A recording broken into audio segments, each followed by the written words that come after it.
আসসালামু আলাইকুম দর্শক, আজকে আমরা কথা বলবো বর্তমান স্বরাষ্ট্রমন্ত্রী সালাউদ্দিন আহমেদ প্রসঙ্গে। দর্শক, আমরা একটু তার বক্তব্য শুনে আসতে চাই। আমরা মদিনায় ইসলামের চর্চা করি, আমরা মদিনায় ইসলামে বিশ্বাস করি। দর্শক, আপনারা বক্তব্যটি শুনলেন। উনি কথা বলেছেন, নির্বাচনের আগে কথা দিয়েছিলেন উনি দেশ পরিচালনা করবে মদিনা সনদ।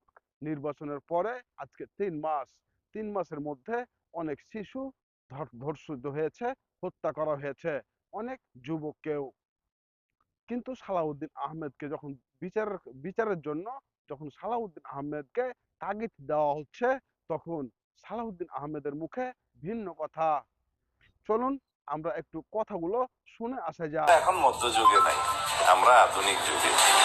আইন সংস্কারটা একটা চলমান প্রক্রিয়া। সমাজের চাহিদা অনুসারে, সময়ের চাহিদা অনুসারে সকল আইনকে আপ টু ডেট করতে হয় এবং যুগোপযোগী করতে হয়। সেগুলো চলমান প্রক্রিয়া, সেগুলো তো আছেই। বিভিন্ন আইনে অবশ্যই আমাদের